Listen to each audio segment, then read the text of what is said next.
j'ai trouvé ce mois d'avril trop bizarre. Donc ça va peut-être être un bilan un peu bizarre. En fait, je suis partie 4 jours à Londres au milieu du mois d'avril. Et donc j'ai à la fois l'impression que le mois d'avril a duré 1 semaine et demie et à la fois l'impression qu'il a duré 6 semaines. C'est trop bizarre. Et je crois qu'on s'en fout un peu. Pour ce bilan du mois d'avril 2022, nous commençons avec le festival Circulation, qui est le festival de la jeune photographie européenne, qui a lieu au 104 depuis plusieurs années. Ça c'est le petit cartel complet là. Avec le plan et tous les artistes et tout. C'était trop bien. J'y suis allée le premier week-end, c'était le week-end de l'ouverture, du coup c'était gratuit, c'est pour ça que j'y suis allée. Et c'était vraiment génial. J'ai adoré, j'ai trouvé les propositions hyper intéressantes. Moi je connais pas forcément la photographie, hein, mais j'ai trouvé ça vraiment trop bien, trop intéressant. Là on a cette petite carte qui est une photo de Karen Khachaturian, la honte, de sa série Self-Destruction. Et c'est une petite... Enfin, j'ai pris cette carte là parce que j'ai adoré cette série. Vraiment j'ai beaucoup aimé cette expo. Et pourtant je suis pas familière quoi, avec les expositions de photographie. C'est pas quelque chose qui me touche particulièrement et là c'était vraiment très chouette. Ensuite j'ai lu une adaptation en manga de la Divine Comédie de Dante, ce qui m'a permis un peu de prendre connaissance de ce que ça raconte, la Divine Comédie de Dante. De là à dire que ça m'a donné envie de lire le pavé, peut-être pas, mais c'était intéressant. Voilà, vous voyez, c'est une adaptation. Alors c'est une adaptation en manga, mais sens de lecture occidentale. Et c'est Soleil Manga qui a adapté comme ça plusieurs classiques. Genre il y a Victor Hugo et tout, adapté en manga.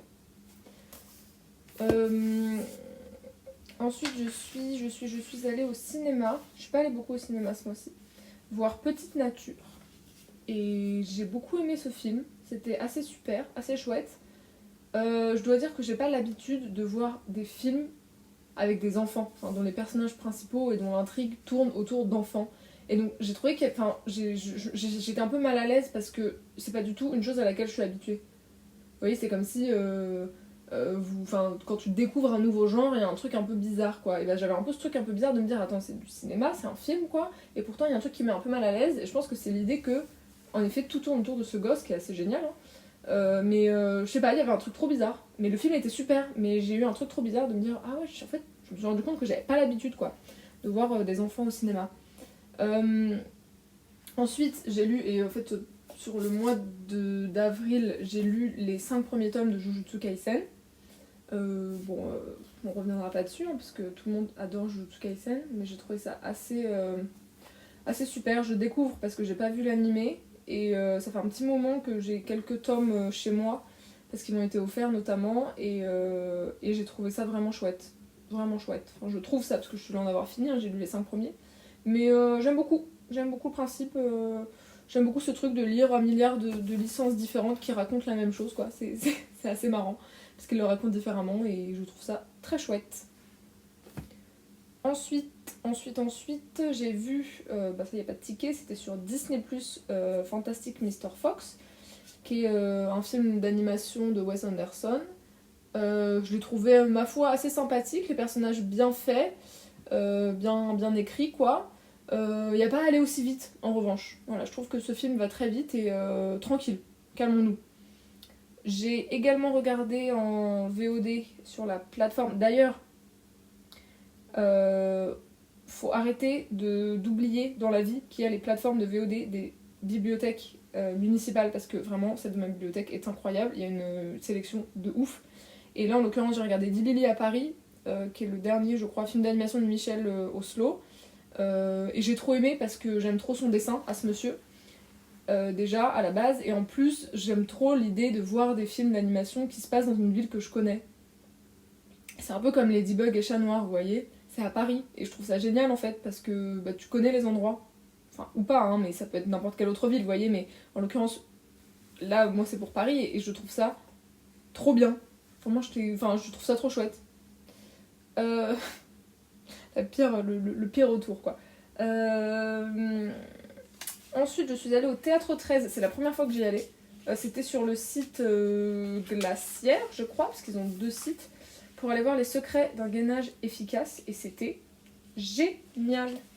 Voilà, c'est une pièce de théâtre portée par les filles de Simone. C'est l'histoire de questionner les injonctions de genre, etc. J'ai l'impression que mes bilans culturels, c'est que ça. Oui, je suis allée voir une pièce de théâtre qui questionne les injonctions faites...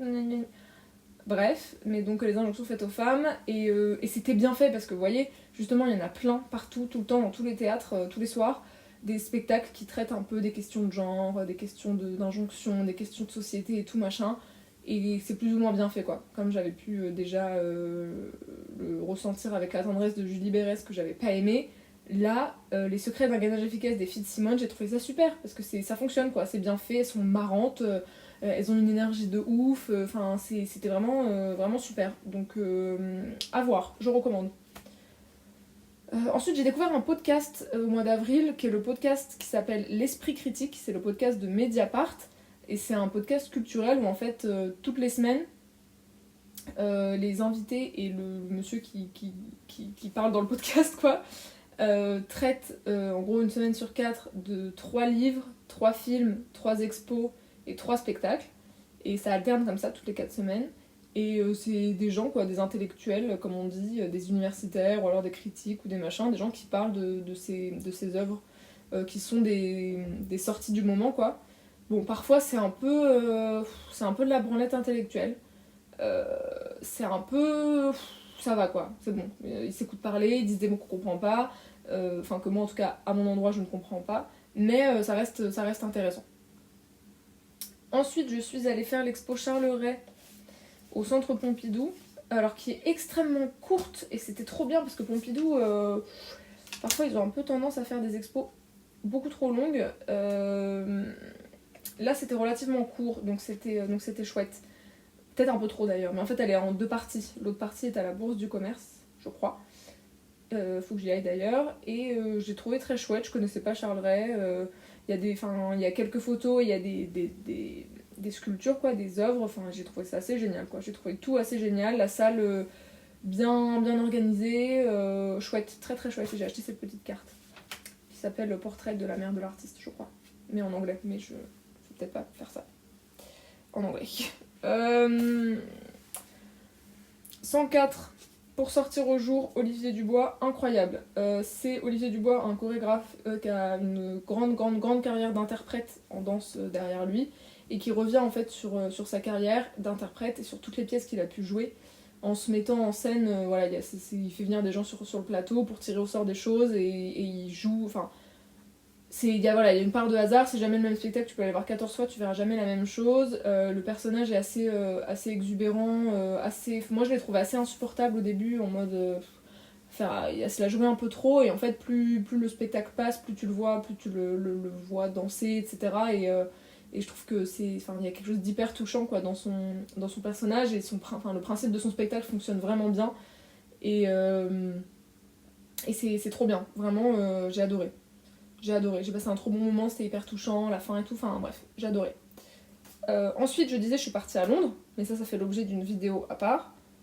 Et en revenant de Londres, j'ai vu Les Possédés d'Ilfurt du Moonstrom Théâtre. C'était au Montfort et c'était incroyable. Le Moonstrom Théâtre au Montfort, en début, plus tôt dans la saison, j'avais vu Ziffer Z, que j'avais détesté. Et je suis allée voir ce spectacle en me disant, j'ai l'occasion de les voir, de voir cette compagnie 2 fois dans la même saison, je vais pas rester sur une détestation alors que je peux retourner voir un autre spectacle qui va peut-être me réconcilier. Et bah j'ai été plus que réconciliée parce que la pièce est incroyable, c'est vraiment dans mon top des meilleurs spectacles que j'ai vus depuis la rentrée, là en septembre, octobre. C'était génial, c'est un seul en scène, le mec c'est hyper bien écrit. Le mec le porte hyper bien parce qu'il interprète plusieurs personnages, genre vraiment d'une seconde à l'autre, il passe d'un personnage à un autre. Enfin, le mec est très très bon et ça fonctionne très bien, et c'était hyper, c'était génial, il y a quelque chose d'hyper touchant. Enfin, j'ai adoré. Voilà, rien de plus à dire. Ensuite, après Les Possédés d'Ilfurt, j'ai vu Nina et les managers au 100 ECS Et j'ai par la même occasion découvert le 100 ECS, qui est un établissement culturel solidaire. Enfin, c'est le 100 ECS, ça veut dire, vous voyez, bref. Et je connaissais pas cet endroit, donc c'était cool de découvrir, c'est dans le 12e.